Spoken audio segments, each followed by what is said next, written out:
제 2부를 시작하겠습니다. 제 2부는 시민에게 듣는다로 시작을 하겠습니다.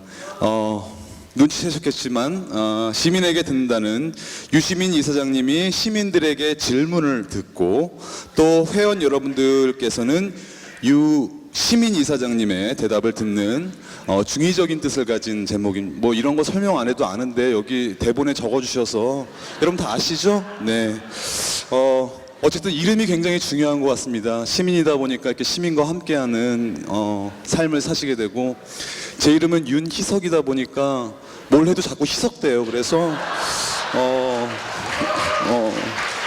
앞으로 살면서 네 감사합니다. 네. 뭐 큰일을 해도 티는 안 날 것 같습니다. 뭐 겸손하게 살라는 뜻인 것 같은데요. 여러분들 행사장 들어오실 때 질문지 다 적으셨죠? 네, 저희가 앞에서 유시민 이사장님께 하고 싶은 말들을 종이에 적어달라고 부탁하셨는데요. 지금부터는 특별 게스트 한 분을 모시겠습니다. 이분도 이름이 이게 진국 이런 뜻인 것 같아요. 네, 우리 강원국 작가님 나오셔서 여러분들의 궁금증을 시원하게 풀어드리겠습니다. 여러분 박수로 환영해 주시기 바랍니다.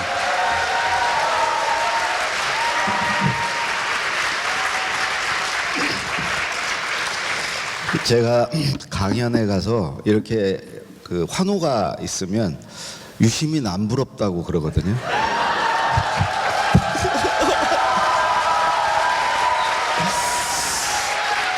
근데 정말 이름은 잘 지으신 것 같아요. 시민.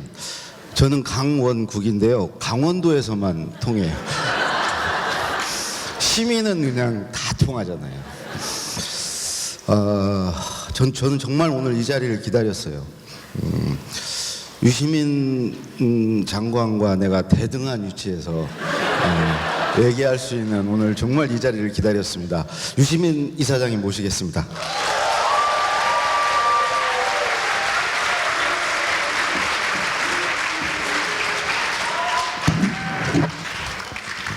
앉아도 되죠? 정말 이 질문을 하려고 제가 계속 기다렸는데요. 혹시 제가 강연 다니면서 유시민 장관님 디스하고 다니는 거 혹시 들으셨습니까? 알죠. 글쓰기 특강, 유시민의 글쓰기 특강 배울 게 하나도 없다. 예. 들으셨어요? 예, 그 얘기 누가 이렇게 그 블로그에 올려놨더라고요. 예. 예, 그 글쓰기 책은 유시민 거 읽지 마라, 도움 안 된다. 이런 거. 뭐 경쟁사니까 뭐 양해를 해야죠. 그래서 계속 무시하시는 거예요. 니깐 놈이. 그리고 해봤자 그래서 오늘 이런 자리에서 정말 한번 여쭤보고 싶었습니다. 그 얘기를 들으셨는지. 예, 그 네. 이제 강원국 선생의 글쓰기 책을 기본으로 하고 그 유시민의 글쓰기 특강은 보조 교재로 그렇게 쓰시면 좋을 것 같아.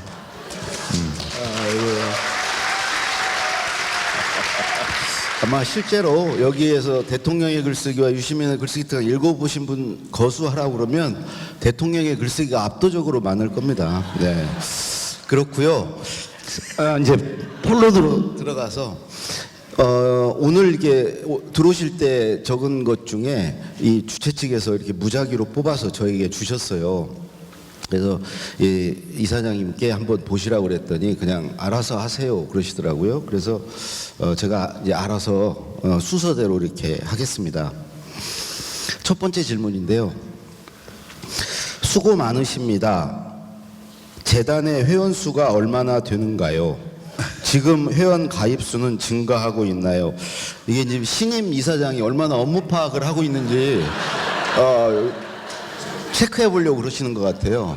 예, 아까 저기 다 사무총장님이 다 얘기하셨잖아요. 5만 4천, 하여튼 5만 5천 명 턱밑이라고요. 근데 사실 제가 이사장 되어서 뭐 특별히 회원이 많이 증가하진 않았고요. 예. 다만 제가 이제 저는 평생 회원인데 회원으로서 재작년인가요? 그 썰전할 때 예, 노무현 재단은 회원들 십시일반 후원금으로 운영하는 곳이다.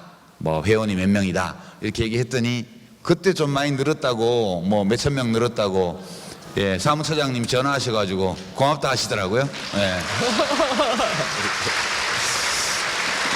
아니 저는 정말 기대가 커요. 우리 이사장님 새로 되시고 나서 정말 이게 불같이 이게 살아날 거다 재단이. 근데 오늘 2층에 14분 계신 거 보니까 네. 다음 질문인데요. 노무현 재단은 보통 때는 무엇을 하는 재단인가요? 이게 아마 초등학생이나 중학생이 쓰신 것 같은데 그러니까 보통 때 놀고 있지 않냐 이런 얘기 같아요.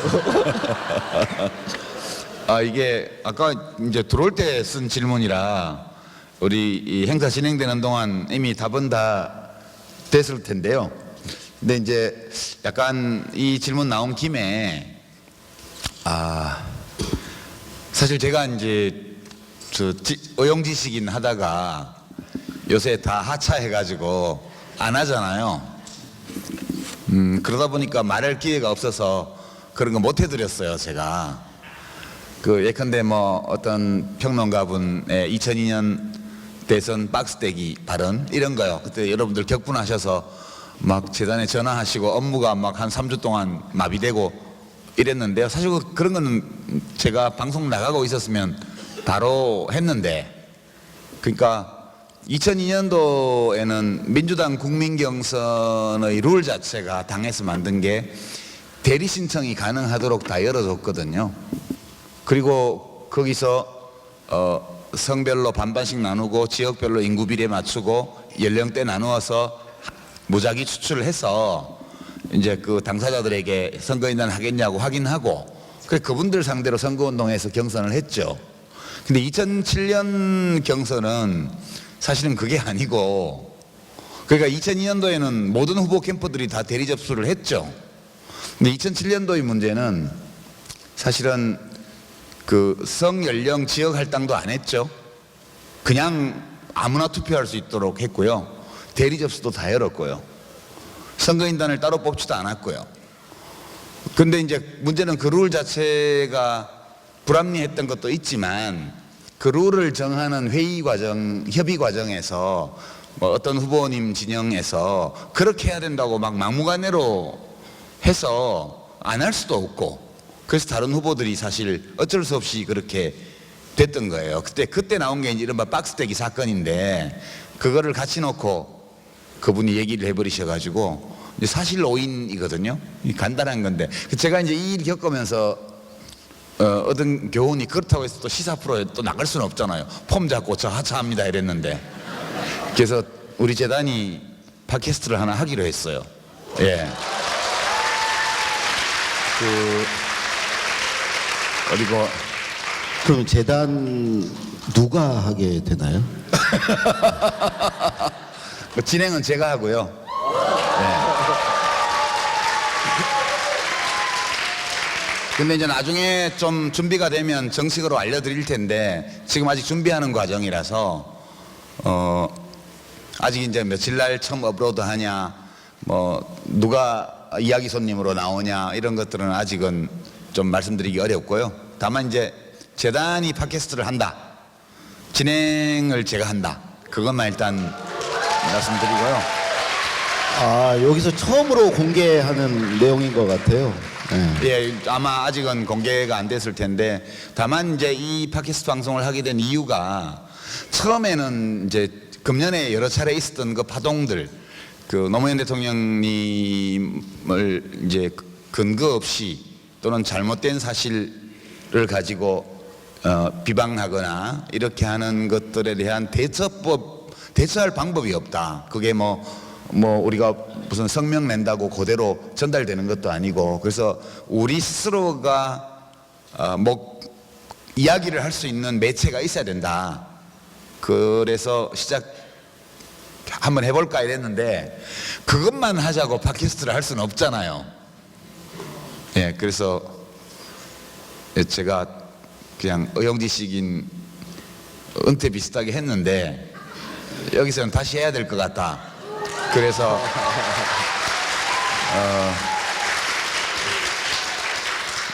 이제 그것만 할 수는 없으니까 지금 국민들이 큰 관심을 가지고 있는 국가 정책 이슈들이 있잖아요. 근데 그 보도들을 제가 이렇게 챙겨보고 있으면 정말 깝깝해요. 이렇게 이것은 뭐 거의 반지성주의라고 말할 수 있을 정도의 혹세무민하는 보도들이 넘쳐나고, 그래서 이런 거는 그래 일주일에 한 번씩은 정리를 해줘야 되지 않겠냐. 그래서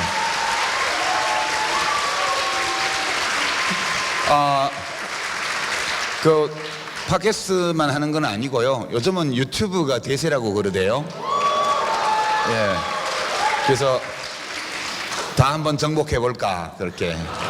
아니 이게 그러면 아니 지금 분위기는 정치 재개 선언을 하신 것 같은데. 아, 정치 재개선은요. 그래서 제가 이걸 하면 또 이제 유아무개 드디어 몸풀기. 예? 노무현재란 이사장 맡아서 밑자락 깐 다음에 이제 팟캐스트를 한다는 거는 정치 복귀 몸풀기를 하는 거다. 이렇게 보도가 나올 것 같아요. 예, 그래서 제가 좀 특단의 조처를 준비하고 있어요.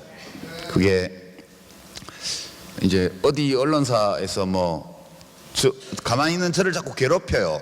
저를 넣고 여론조사를 자꾸 해가지고 근데 이걸 못하게 할 방법이 없더라고요. 제가 법을 다 찾아보니까 이걸 강제로 못하게 하는 방법은 없어요. 근데 이거 하지 마세요 얘기를 하면 해달라고 이런 식으로 반응을 하더라고요. 뭐 강한 부정은 긍정이다 뭐 이런 거. 그래서 고민하다가요, 그 중앙선거 여론조사 심의위원회라는 국가기관이 있어요. 거기에 여론조사 회사들이 회사 등록도 하고 여론조사 하면 미리 신고도 하고 결과 등록도 하고 그렇게 돼 있어요. 다 그 규정을 준수하게 돼 있어서. 그렇다고 해서 그 심의위원회가 누구를 넣고 조사하지 마라 이렇게 할 권한은 없더라고요. 다만 제가 이제 거기다가 좀 안내 좀 해달라고 보내려고 그래요. 그거는 더 본인이 진짜 원치 않으니까 이 사람 좀 여론조사할 때 넣지 말라는 본인의 강력한 요청이 있었다는 안내문을 이렇게 보내주는 정도? 그게 우리나라에서 법적으로 가능한 최고 형태래요. 그거라도 해볼까 지금 그러고 있죠. 아니 요즘에 그 주식시장에서 유시민 테마주가 엄청 떠요. 대선 테마주로. 그거 다 사기예요. 제가 사회이사를 하고 있는 회사가 하나 있긴 하죠. 거기 이제 무료 광고 모델도 해주고 그렇게 하는데, 그거는 그 회사의 대주주가 좀 제가 생각하기에는 되게 괜찮은 일을 하시려고 그래서 그런 일을 하는데 도움 될까 해서 제가 맡은 건데, 다른 회사들은 저도 이렇게 보니까 저 대학 동기생이 대표이사로 있는 회사도 있고 제가 옛날에 좀 알던 분이 사회이사로 있는 회사도 있고 막 그래요. 근데 그분들 전화번호도 몰라요 제가. 그리고 제가 선거에 나갈 것도 아니고, 그러니까 그냥 괜히 자기들끼리 이 돈 가지고 장난치는 거예요. 근데 그것도 막을 방법이 없더라고요. 예. 그러니까 피곤해요. 저를 좀 그만 괴롭히십시오.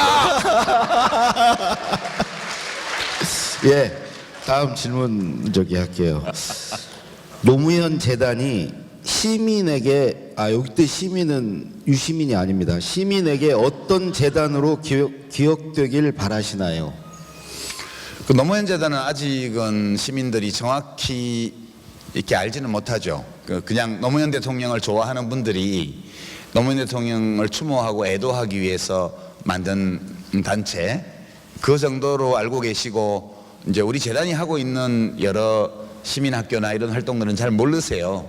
근데 그게 아마 우리가 인프라가 없어서 그런 면도 있다고 봐요. 그래서 우리 시민센터가 다 만들어질 때까지 한 2년간 열심히 그 프로그램이나 운영 방식이나 이런 것들을 익히고, 저 집이 다 지어지고 나면 참 좋은 뜻으로 모여서 모임도 만들고 활동도 하고 뭐 공연도 꾸며보고 하는데 장소를 못 구하고 돈이 없어서 장소 구하려면 다 돈 들잖아요.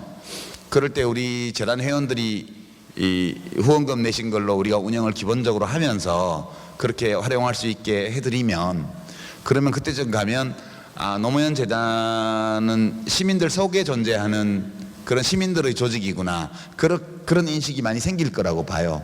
그래서 길게 보면 그렇게 시민들 속에서 시민들 스스로 만들어 나가는 그런 조직으로, 그런 단체로 이렇게 자리매김 되지 않을까 그렇게 기대하고 있고, 또 그렇게 만들어야겠죠. 원래 이렇게 말씀을 해주시면 제가 이렇게 좀 정리를 하고 다음 질문을 넘어가야 되는데 제가 그런 걸 못해요. 이사장님 인생에서 제일 기뻤던 순간이랑 제일 잊고 싶은 순간은 각각 언제인가요? 유시민 이사장님의 영원한 팬. 제가 이제 지금 60인데 그 60인데 19살까지는 뭐 그냥 그렇다 치고요. 그때까지는 그냥 학교 다니고 그랬으니까 20살 때부터 치면 한 40년 정도 제 의지를 가지고 살았는데, 역시 제일 좋았던 날은 2002년 12월 19일 밤에 우리 대통령 당선되실 때, 그때가 제일 좋아요. 그때 영상을 뭐 지금도 이렇게 어떻게 하다가 마주치게 되면 되게 두근두근해요. 그때 영상을 보면. 그리고 이제 잊고 싶은 날은 역시 돌아가시던 날이죠. 그 안 돌아가시고 계셨으면 좋았을 텐데, 그런 생각 때문에 지워버릴 수 있다면 그날은 좀 지워버리고 싶은데 안 지워지죠, 그죠? 그래서 제 삶에서 노무현 대통령은 참 되게 중요한 분이었구나, 이런 질문 받을 때 새삼 그런 느낌이 들어요. 우리 어머니가 들으면 서운하실려나? 저는 이 질문 받고 갑자기 결혼식이 생각나던데. 큰일 났다.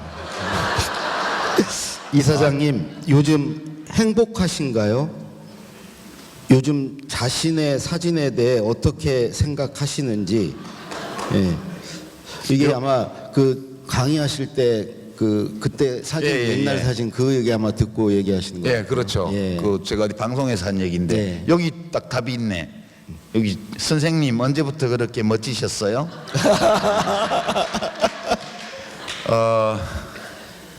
저 원래 멋진 사람이에요. 근데 정치하던 시기에는 그 멋짐을 표현할 기회가 없어가지고 요즘 괜찮은 것 같아요, 제가 생각하기에. 예전에는 그렇게 옳은 소리를 저렇게 할 수가 있냐고 그런 얘기 많이 들으셨잖아요. 진짜 그랬어요. 생각해보면 꼭 말 안 했어도 될 것들도 많았는데 괜히 말했다 싶은 것도 많고요. 그 다음에 남 안 듣는 데서 몰래 가서 살짝 얘기를 해줬더라면 더 좋았을 걸.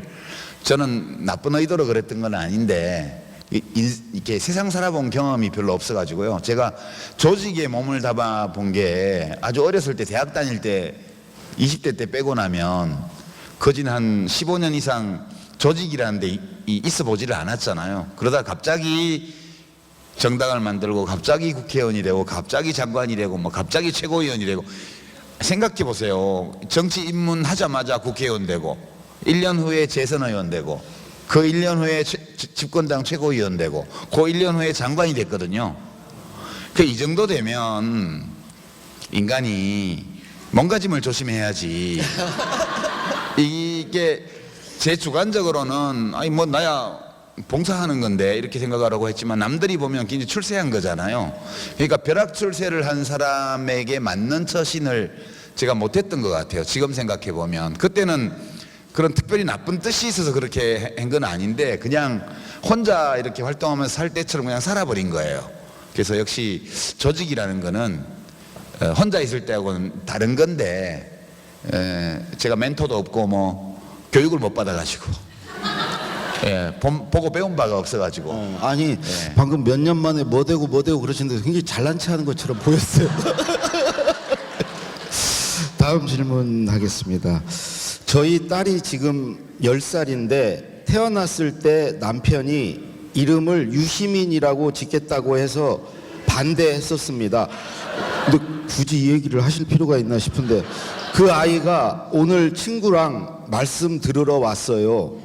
미래의 꿈나무 두 아이에게 좋은 덕담 바르게 크라고 응원 말씀 부탁드려요. 유아림이네요. 네, 유아림. 예. 덕담이야 뭐 알아서 크겠죠. 근데 그냥 아이들 보면 그냥 자기 타고난 대로 뻗어가면서 살면 자랐으면 좋겠다 그런 생각 많이 합니다. 그게 사람들이 좋아하는 나무 모양이 있는데요. 그게 타고난 거랑 발 딛고선 환경이랑 이런 게 좀씩 다르기 때문에 모양들이 다 이렇게 제각기 뻗어 가거든요. 근데 어떤 이쁜 모양을 이렇게 생각해 놓고 애들을 거기 이렇게 맞추는 거는 되게 아이들한테 고통스러운 일인 것 같아요. 그래서 자기 성정대로 뻗고 싶은 방향으로 그렇게 뻗어가는 인생, 그런 인생을 사는 사람이 되기를 응원합니다. 예. 네, 다음 질문은 아까 답변이 되신 질문인데 정치를 하면 어떠시냐 그러면서 성심껏 이 성심껏 밀어가지고 하겠어요? 그냥 성의껏 하겠다는 건데 이건 건너뛰고요. 네. 주변에 지금 경제를 이유로 현 정부를 비판하는 사람들이 많이 있습니다. 민주주의와 경제 발전은 어떤 상관관계가 있다고 생각하시나요? 예, 이게 민주주의하고 경제 발전 사이의 관계에 대해서는 여러 이론이 있긴 한데요. 근데 일반적으로 인정을 이제 하는 거는 장기적 관점에서 보면 독재한 나라들은 다 망했거든요. 일시적으로 성공하는 듯 보여도 독재적인 방법으로 경제 발전을 한 나라들은 다 오래 그 발전을 유지하지 못했어요. 이 근대 이후의 이 역사를 보면 권위주의, 독재, 독점 이런 것을 한 사회는 일시적 번영을 누린 사례는 많이 있으나 그 번영을 장기적으로 끌고 나가는 데는 다 실패했습니다. 그리고 장기간 기복은 있지만 번영한 나라들은 다 정도 차이도 있고 특징도 좀씩 다르지만 민주주의를 해온 나라들이 발전해 온 거거든요. 그 이제 1인당 국민소득 그 순위표 그거를 쫙 보면 한눈에 다 들어와요, 그게. 그래서 그거는 이미 이제 학술적으로는 다 결론이 난 사항인데 이제 우리나라 이제 아마 이런 질문 하시는 이유가 최근에 문재인 대통령 국정수행 지지도가 어저께 뭐 아주 경사나서 그런 분위기예요. 데드크로스, 그러니까 잘한다 보다 못한다가 1% 많이 나왔다고 해갖고 어떤 신문들은 보면 막 완전 축제 분위기잖아요. 좋냐? 그렇게 물어보고 싶더라고요.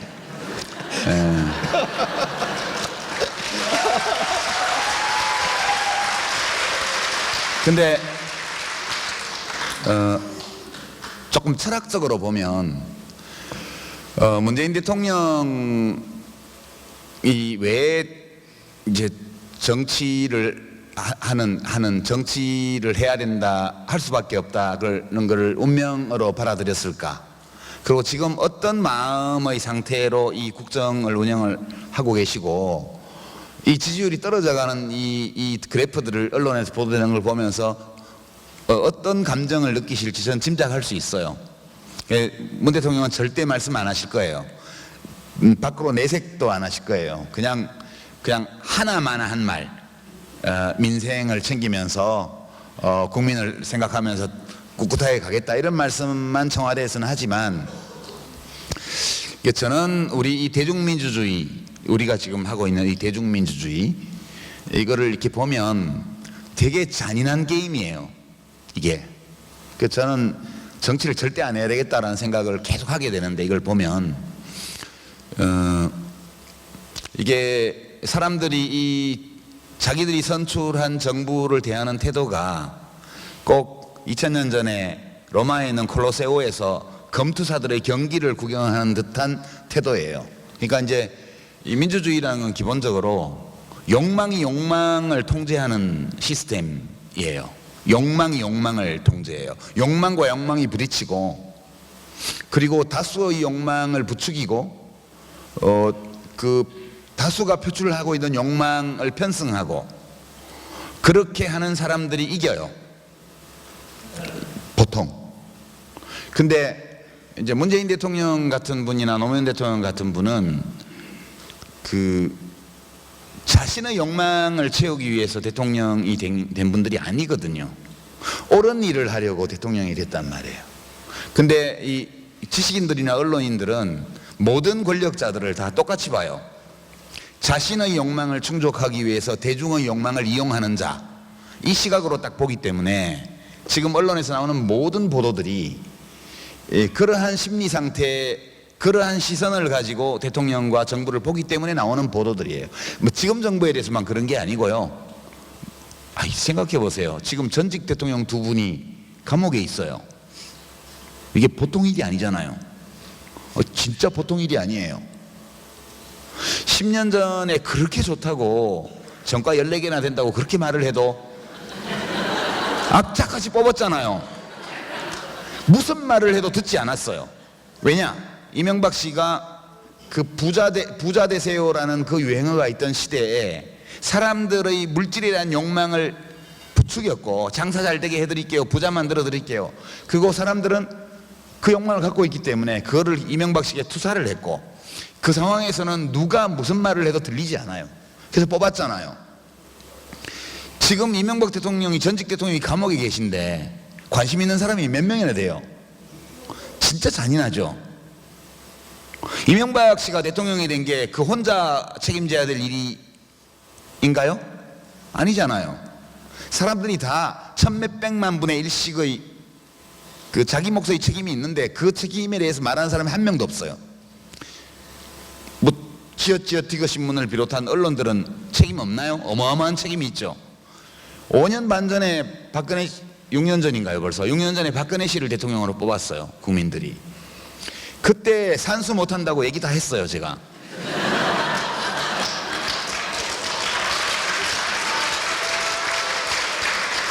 근데 왜 뽑았냐? 왜 뽑았냐? 그 박정희 시대의 고도성장, 그것이 다시 한번 이루어질 수도 있지 않는가 하는 그 욕망. 그러면 내가 더 넓은 집에 살 수 있고, 더 취직을 잘할 수 있고, 정당한 욕망이에요. 정당 부당을 따질 것 없이 인간이 가지고 있는 보편적인 욕망이에요. 이 욕망을 교묘히 부추기는, 그 주변에 있는 사람들은 그걸 기본적으로 사회생활을 하기 어려운 분이라는 거 다 알았어요. 저는 지금 와서 제 이름하고 되게 헷갈리게 만드는 어떤 분이 그때는 몰랐죠. 순 거짓말이야. 모를 수가 없어. 5분만 얘기해보면 알아요. 5분 얘기해보고도 모른다 그러면 그 사람은 정치할 자격이 없는 사람이에요. 그렇게 해서 완전한 허상을 만들어 놓고 대통령으로 올려놓고, 그 개인도 비극이고요. 박근혜 대통령은 지금 본인이 처한 상황에 대해서 한목적이고 합리적인 대응을 할 수 없는 상황이에요. 지금 제가 볼 때는. 원래는 거기 계시면 안 돼요. 저기 구치소에 더 잘 돌봐주는, 전문적으로 돌봐주는 분들이 있는 그런 데 계셔야 돼요. 그런데 뽑아놓고 그 다음에 반대하는 분들이 쓰러뜨렸어요. 그러면 그래도 태극기 들고 다니는 분들은 의리 있는 분들이에요. 자기 몫의 책임을 하려고 하는 분들이에요. 저는 그렇게 봐요. 그 베이비 토크, 주어 하나 수어 하나밖에 말 못하는 그 언어적인 능력을 가리켜서 간결화법이라고 축켜 세웠던 기자분들은 다 어디 갔죠? 그런 거예요. 자기들이 늘 대통령을 자기 자신의 권력에 대한 욕망을 충족하기 위해서 대중의 욕망을 이용하는 자, 이렇게 봐온 것처럼 이렇게 위장하기 위해서라도 지금은 더욱더 그런 시각으로 이 정부를 대하고 있어요. 그리고 얼른 경제가 안 좋아진다. 그래서 대통령이 일 못하고 있다. 오케이? 사람들은 오래 기다려주지 않거든요. 오래 안 기다려줘요. 그러니까 지지율이 떨어지는 건 이미 예견됐던 거죠. 왜냐? 경제 상황이 빨리 개선될 수가 없기 때문에. 그래서 저는 예견됐다고 봐요. 이거를 뭐 전 정부가 9년 동안 어떻게 해놨다 이렇게 해봐야 소용이 없어요. 일단 맡았기 때문에 책임을 져야 되는 거니까 지지율이 내려가는 건 너무 당연하죠. 그 지지율이 내려가는 제일 큰 이유는 지금 경제 일자리 이거잖아요. 여론조사를 보면. 근데 좀 솔직하게 한번 얘기해 보죠. 제가 노무현 대통령 후보 시절에도 이 말씀 드렸어요. 경제 성장률 공약을 하시지 말라고요. 그거 다 사기라고요. 불황에 빠져있는 국민 경제를 다시 고도 성장으로 끌어올릴 수 있는 방법을 안다면, 만약 그런 방법이 있다면 어느 나라가 가난하게 살겠어요? 이 세상에 어느 나라가 불황을 못 벗어나냐고요. 지금 미국도 못 벗어나고 있어요. 유럽들도 다 마찬가지예요. 내년도에 OECD의 그 지금 예상하는 경제 성장률 지표를 보면 우리나라보다 높은 나라가 거의 없어요. 우리나라가 2.8, 2.7 이렇게 돼 있는데 다 1%대예요. 우리만 못하고 있는 것처럼 얘기를 하고 있는데 그건 아니고요. 대한민국의 관료, 대통령, 정치인, 경제학자들만 방법을 모르는 게 아니고 전 세계의 모든 경제학자들이 몰라요. 원래 돌팔이라고요. 좀 유식하게 표현해 볼까요? 이건 제 말이 아니고 폴 크루그만이라는 세계 최고 수준의 천재 경제학자로 평가받는 미국 경제학자가 한 말이죠. 현대 경제학은 19세기의 의학과 비슷하대요. 그게 무슨 말이냐면 건강을 유지하는 데 적합한 조언을 많이 해줄 수 있대요. 근데 어떤 사람이 병에 걸려서 오면 치료를 못한대. 19세기 의학이요. 지금 경제학이라는 것이 자기들은 과학이라고 경제학자들은 얘기하지만 과학이 아니고요. 환자가 오면 치료를 못해요. 치료 방법을 몰라가지고. 그렇기 때문에 지금 이 일자리가 줄어들고 이런 것들은 근본적으로 큰 흐름은 기술 혁신 때문에 벌어지는 거죠. 컴퓨터, 인공지능. 이거는 산업혁명기에 러다이트 운동, 기계 파괴 운동 벌어졌을 때 기계가 노동력을 대체하면서 일어났던 거고 똑같은 현상이에요. 전혀 새로운 현상이 아니에요. 근데 그거를 흡수할 만한 다른 산업들이 빨리 안 생기니까 이제 문제가 잘 안 풀리는 거고, 거기다가 젊은 층은 굉장히 고학력이잖아요.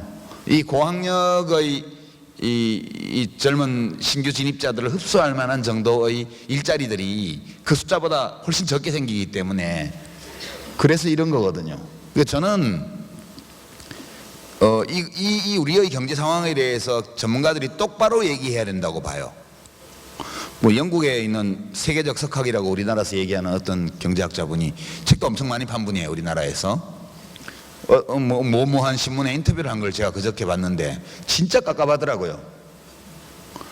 뭐 지금 문정부가 하는 거는 뭐 다 엉터리고 뭐 산업 정책이 없는 게 문제래요. 그러면 이제 산업 정책을 뭘 키워야 되냐고요. 어느 산업을 키우며 그걸 어떤 방식으로 키워야 할지에 대해서 얘기를 해줘야죠. 의사라면. 근데 거기서 끝이에요. 국가가 산업 정책을 해야 돼요. 어떻게? 잘. 그런 내용이에요. 근데 그게 대문짝만한 인터뷰로 나와서 지금 정부가 할 수 있는 일이 있는데도 또는 방법을 알고 있으면서도 경제를 팽개쳐서 안 하는 것처럼 이렇게 하고 있어요. 그래서 저는 제가 정부에 있으면 이런 말 못하죠. 정부에 있는 사람이 이런 말을 하면 싸가지 없다 그럴 거라고. 저는 정부에 있지도 않고 정부에 갈 생각도 없고 선거에 나가지도 않고 정치를 할 생각도 없는 사람이니까 그냥 얘기하는 거예요. 혹세무민이에요, 이게. 그래서 경제는 앞으로도 상당 기간 어려울 거고요. 그리고 이 어려운 경제 상황에서 적응을 해야 돼요, 우리가. 저는 그렇게 봅니다. 지지율 떨어지는 건 못 막고요. 다른 좋은 것들 이런 게 생기면 좀 회복이 되겠죠. 그리고 단기적으로는 북한 변수가 있는데 하여튼 트럼프 대통령이 요새 어렵더라고. 뭐 탄핵을 당하네 마네 뭐 그런 얘기도 나오는데 빨리 탄핵 당하기 전에 탄핵 안 당했으면 좋겠고요. 탄핵 당하기 전에 빨리 북한하고 해가지고 그쪽이 적어도 한 5년 내지 10년간은 우리 경제의 활력을 불어넣을 수 있는 변수가 되리라고 봐요. 그래서 저는 남북 관계만 지금 걸려 있는 것이 아니고 경제까지 다 걸려 있다 여기에. 그래서 뭐 우리 정부가 정말 있는 힘을 다해서 모든 지혜를 다 동원해서 북한하고 잘 협의해서 트럼프 대통령 비위도 잘 맞추고, 네? 그 중요하거든요. 힘 있는 분은 비위를 잘 맞춰야 돼요. 그 정말 저는 트럼프 대통령이 노벨 평화상을 탔으면 좋겠어요. 금년 말에. 저는 이 유시민 장관님이 이런 말씀하실 때가 제일 멋있어요. 요즘 강의를 통 안 하시던 이런 말씀을 하고 싶으셨나 봐요. 제가 항상 우리 와이프가요, 알쓸신잡을 보다가 당신이 왜 알쓸신잡에 못 나가냐, 유시민 장관하고 캐릭터가 겹친다. 확실히 좀 겹치는 측면이 있는 것 같아요. 그 내 뒷자리를 노리고 있는 거예요. 예, 오늘 잠깐만요. 저는 되게 이제 젊은 분들이 여기 많이 오시는데 그 어르신 분들 오늘 굉장히 많이 오셨어요. 그래서 그 질문 중에 그 자녀분들 두신 분들이 아마 질문하신 것 같은데, 이사장님 특별한 교육관이 있으신가요? 교육관이요? 예. 없어요. 없고요. 그냥 키웠어요. 그냥 키우고 애들을. 근데 뭐 이렇게 해야 되겠다 그런 거 없이 키웠어요. 그게 저희 교육관이에요. 애들은 이렇게 키워야 된다 그거 없이 그냥 가족 구성원으로 그렇게 대우하면서. 저도 그 우리 아들 하나를 햇볕 정책을 계속 하면서 키웠거든요. 네. 계속 대학을 못 가던데. 예, 이 마지막 질문 해드려야 될 것 같아요. 유시민 이사장님 취임 축하드리고요. 뜬금없는 질문인데 핸폰에 무슨 어플을 자주 사용하시는지요? 추천하고 싶은 어플이나 스마트폰 팁 궁금합니다. 예, 제가 어플을 쓰는 게 하나도 없어요. 저는 정말 있구나. 제가 스마트폰을 원래 쓸 필요가 없는 사람인데요. 그 없이 살았어요. 얼마 전까지만 해도. 근데 처음에 핸드폰 장만할 때도 저는 하나도 안 불편했어요. 집 전화로만 원고 청탁 받고 뭐 다 할 수 있었는데 사람들이 불평을 그렇게 하는 거예요. 연락 안 된다고. 그래서 할 수 없이 그때 1998년도에 처음으로 그 휴대전화를 장만했고요. 작년에 그 스마트폰을 구입을 했는데 금년인가 보다 했는데, 이유가 단톡방에 제가 없으니까 따로 연락을 해야 되잖아요. 저한테는 그 제가 피처폰 그 셀룰러폰 쓰고 있으니까 따로 문자를 보내야 돼요. 그러니까 귀찮아 죽겠는 거예요. 사람들이 그거 제발 좀 너 때문에 못 살겠다 이래가지고 할 수 없이 제가 딴 분들 때문에 스마트폰을 했고요. 그러니까 문자 보내고 전화 받고 전화하고 문자 보내고 그다음에 톡하고 그거 외에는 아무것도 안 써요. 예, 거의. 가끔 꽃 검색 이런 거 다니면서 꽃 검색 이런 거 해요. 어디 강의에 가면 제가 항상 유시민 장관님 얘기를 하니까 되게 친한 줄 알아요. 그래서 유시민 장관 연락처를 알려달라고 저한테 연락을 많이 하는데 제가 모르거든요.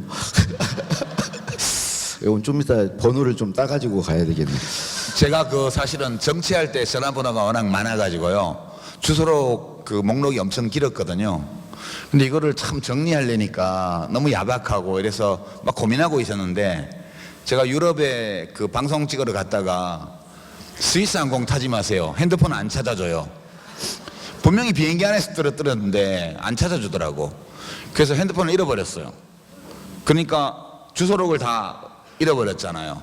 그래서 지금 재구축하거든요. 그러니까 전화번호 모르는 게 오면 안 받아요. 되게 기자분들 전화가 많기 때문에. 정말 용무가 있는 분들은 문자를 남기거든요. 그래서 문자 보고 이분은 내가 전화번호를 갖고 있어야 돼. 그러면 하나씩 입력해서 지금 이제 조금 생겼어요. 되게 좋더라고요. 인간관계가 한꺼번에 과거의 인간관계가 싹 정리돼 버렸어. 예. 입력해 놓을게요. 오늘 최대 수학입니다. 이제 시간이 많이 지나서요. 예, 우리 이사장님 마무리 말씀 한 말씀 예. 듣고 마쳐야 될 것 같습니다. 예, 오늘 뭐 저는 사실은 오늘 행사는 그 기념관이랑 시민센터에 대해서 회원 여러분께 한번 보고 드리는 기회가 될 수 있다는 게 제일 좋았습니다. 아마 좀 집 조감도나 이런 거 처음 보시는 분들이 많으시죠. 예, 제가 와 보니까 이미 설계까지 다 돼 있고 뭐 인테리어 같은 거 회의 좀 남아 있고 해서 저는 그런 것만 하고 있고요. 그 보고를 드릴 수 있게 되어서 오늘 모임이 아주 뜻있다 이렇게 생각합니다. 그리고 뭐 제가 이사장으로 와서 크게 달라질 것이 뭐 있을까 그런 생각을 합니다만 다른 것보다 조금 이제 소통 면에서 좀 더 자주 회원 여러분들과 주고받고 그다음에 밖에서 무슨 우리도 모르는 어떤 사건이 있어서 그런 거 있으면 또 회원분들이 또 재단으로 막 신고를 막 하시잖아요. 너네 뭐 하냐 이러면서 그런 거 올 때 좀 더 기민하게 그렇게 좀 대처해 나가고요. 그다음에 내년에는 이제 기념관은 김해 시가 주체가 되어서 이제 나중에 우리가 운영은 우리가 하게 되지만 집 짓는 것 자체는 김해 시가 하게 되고 시장님이나 뭐 경남도지사님이 다 열심히 이 관심을 많이 가지고 해주셔요. 걱정 안 해도 될 것 같고요. 이제 서울의 시민센터는 우리 재단이 짓는 거여서 하여튼 내년에 특별모금 캠페인도 해야 돼서 이틀 전인가 그저께인가 저희 참여정부 때 정부하고 공공기관에서 일했던 분들 한번 모였어요. 한 200여 명 정도 오셨던데요. 아주 오랜만에 얼굴들도 보고 정도 나누고 다 우리 대통령님으로 인하여 맺어진 인연들이어서 굉장히 오붓하게 이야기도 나누고 저녁도 먹고 그분들은 좀 세게 후원해 달라고 말씀드렸어요. 예, 그렇게 하고 요새 또 나라 일 하는 분도 많으시더라고요. 그래서 뭐 교회 가면 11조도 내는데 뭐 못 낼 거 뭐 있냐 이런 분위기로 좀 했고 우리 이제 일반 회원들이나 시민들께는 이렇게 또 열어서 모금할 수 있는 이제 기회를 기부하실 수 있도록 드릴 거고요. 이제 아마 나중에 자세하게 또 그것도 나중에 모금 운동을 시작하면 말씀을 드릴 텐데 좀 이제 고액 후원을 하신 분들은 그 집에 어떤 표시를 좀 남겨줘야죠. 오프라인에. 근데 후원 숫자가 굉장히 많을 거기 때문에 그걸 다 새길 수가 없어요. 일반 후원자들은. 그래서 디지털 기술을 이용해서 우리 묘역에 가서 자기 박석 찾듯이 내가 후원한 내역을 찾아볼 수 있는 그런 뭐 하여튼 그리고 요새 기술이 좋은 게 많대요. 그렇게도 좀 해서 단돈 10,000원이라도 기부하신 분들은 그 시민센터에 가서 자신의 기부 내역을 확인해 볼 수 있는 그런 것도 좀 하려고 하고요. 그래서 뭐 이런 많은 일들이 앞으로 있을 거기 때문에 여러분들과 좀 더 자주 소식도 주고받고 또 할 수 있으면 오프라인에 이런 행사도 좀 열고 그렇게 해나가도록 하겠습니다. 예, 결국 돈 내란 얘기입니다. 예, 인사드리겠습니다.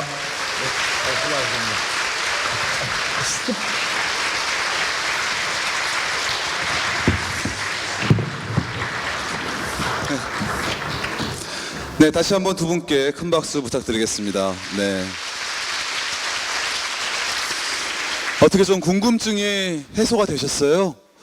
네, 재단에 관한 다양한 어떤 정보부터 그 유시민 이사장님의 개인의 사생활까지 오늘 좀 사생 팬들이 좀 오신 것 같은데요. 네, 하여튼 더 궁금한 사항은 앞으로 뭐 우리 유시민 이사장님 말씀하셨지만 앞으로 진행될 팟캐스트나 유튜브를 통해서 여러분들 계속해서 질문해 주시고요. 우리 이사장님께서 괴롭히지 말라고 그랬는데 여러분들 더 괴롭혀 주셔야 저희 노무현 재단이 더 발전될 거라고 생각이 듭니다. 이것으로 노무현재단 회원의 날 모든 순서가 끝났습니다. 행복하셨어요? 네. 올해도 함께 해주셔서 너무 감사합니다. 내년에 시작하는 팟캐스트 유튜브 많이 홍보해 주시고 많이 사랑해 주시고요. 2019년에는 회원님들과 더 많이 소통하고 더 좋은 소식으로 찾아뵙겠습니다. 오늘 이 자리를 있게 만든 작은 바보들이 또 있습니다. 저를 사회자로 섭외해 주신 바보들. 여러분들의 예쁜 모습을 담기 위해서 사진을 찍고 밖에서 여러분들을 안내해 드리는 분들이죠. 이제 행사가 끝나면 남아서 정리하실 분들인데요. 그 자원봉사자분들과 노무현재단 직원들입니다. 모두 고생했다고 박수 한번 쳐주시기 바랍니다. 네, 네, 수고 많으셨습니다. 네, 네, 또 저를 불러줄지 모르겠지만 여러분 또 뵙기를 희망하겠습니다. 감사합니다. 내년에 다시 뵙겠습니다. 안녕히 돌아가십시오.